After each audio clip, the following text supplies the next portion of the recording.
Ito po ang ginawa ko ngayon. Painit po tayo ng kawalit, lagyan natin ng konting mantika. Ngayon, kung meron po kayo itong gagawin ko, maayos. Kung wala naman, ayos din. Pag mainit na po yung mantika, iprito na po natin itong ating tortilla. Yung tortilla po, pareho din po yun pag kumakain tayo ng nachos. Tutustahin natin yan. Pwede rin pong gumamit kayo ng tasty, lumang tasty. Hiwain nyo po ng maninipis at mahaba, itprito nyo hanggang sa matusta. Para po bang biskotso, ganun din po ang lasa, ganun din po ang texture. Basta merong malutong ng konti dun sa ensalada. Basta wag nyo pong titigilan ng kahalo, malakas sumipsip ng mantika yan eh. O, ilagay na po natin sa ating tasa. Madali po, mga 2 minuto lang tignan nyo. Malutong na po ire. Mainit pa yung ating kawali, lagyan po natin ng mga 3 kutsara ng mantika. Tapos buksan po natin ulit yung apoy. Bahagyan na lang po ang apoy prito na po natin tong ating mais. Alam niyo po mga kaibigan, hindi ko na dapat ipiprito tong mais na iri Tingnan nyo, pinatay ko na po yung apoy at pinapagulong ko na lang sa mainit na mantika. Kasi po ang mais din sa banda ko sa Amerika, madali pong maluto. Talagang minsan inihahalo sa ensalada ng hilaw dahil nga po matamis at malambot. Hindi po katulad nung nabibili natin sa Pilipinas na talagang medyo matagal bago lumambot kaya niluluto. Gusto kong sabihin sana sa inyo yun kasi nung dati naglagay po ako ng mais na ganire sa isang ulam, sandaling-sandali ko lang niluto. Marami po akong nakuhang tanong kung bakit sandali ko lang daw po niluto ang mais. Yun po ang kasagutan. Madali pong maluto ang mais dito sa Amerika. Buksan po ulit natin yung apoy at isasama ko ng ating imitation crab. Konting-konti, luto na po iri Pinapagulong ko na lang po sa mantikang mainit at nang medyo mabuhay-buhay ng konti ang lasa. Talagay po lalagyan natin palagi ng konting asin at tingnan nyo, katitik ng mga paminta. Konti lang. Tapos po ng 1 minuto patayin na po natin yung apoy at pagsamasamahin na natin yung ating mga ricado. Kasirola na lang po ang gagamitin ko para medyo malaki-laki ng konti at makita nyo pagsasama-samahin po natin tong ating mga ricado Umpisahan po natin dyan sa lechugas. Hugasan nyo pong mabuti ang lechugas ng malamig na tubig paulit-ulit at tuyuin nyo pong mabuti bago po natin hiwain. Depende po sa laki kung ano gusto nyo. Ganyan po ang ginawa ko. Lagyan po natin ng pulang sibuyas, sibuyas Bombay. Yung iba kasi ayaw kumain ng sibuyas at medyo matapang sa sikmura, hindi ko po kayo masisisi. Ating kamatis, ilang piraso. Ang tawag po din cherry tomatoes.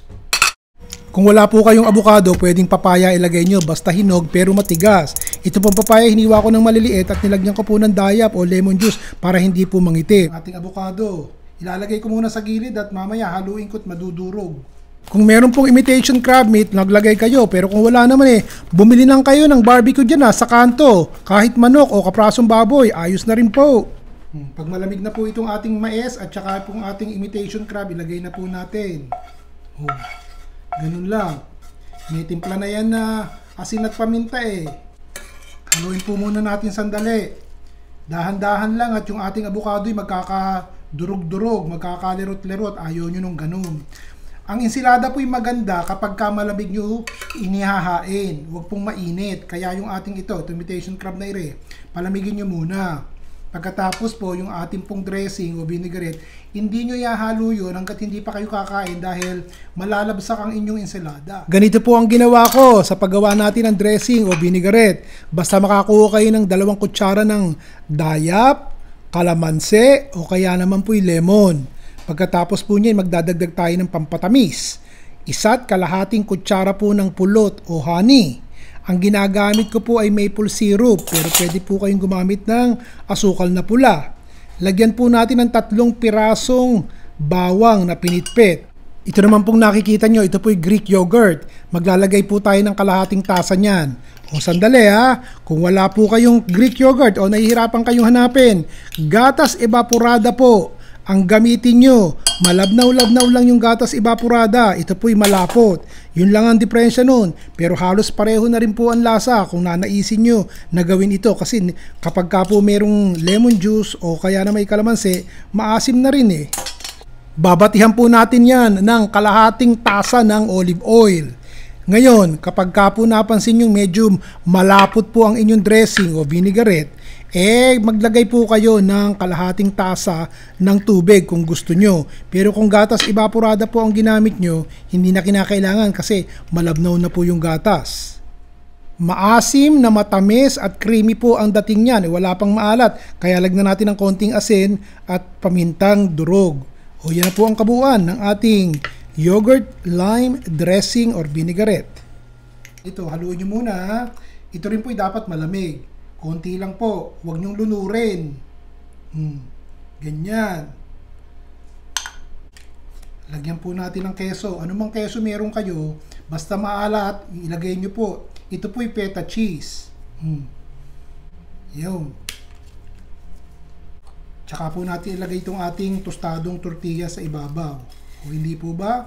Kutakot-takot ang texture niyan. May malutong, may malambot, may maalat, may konting asim, may matamis. Maganda pong ihain, ganito na lang. Ngayon, maglalagay po tayo sa isang pinggan. Tingnan nyo, ang gandang tignan. Iba't ibang kulay talaga At masustansya. Kung wala po kayo nung aking yogurt na ginamit, mayonnaise na lang po siguro para maging creamy. Gusto nyo po, gatas na evaporada, ayos din po yun. Yung avocado huwag nyong kakalimutan, dapat may avocado yan. Konti pa. Konting dressing pa po sa ibabaw bago nyo isilbi ng malamig para magandang tignan. Ayos po ba?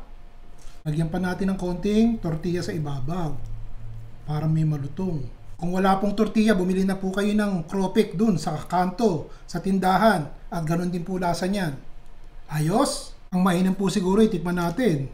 Naaamoy ko lang Teka muna, isubo natin to Nako po, ang sarap. Pag ayaw niyo pong kumain ng kanin, ganri gawin nyo, sexy pa kayo. Hanggang sa susunod pong muli, Ron Bilaro.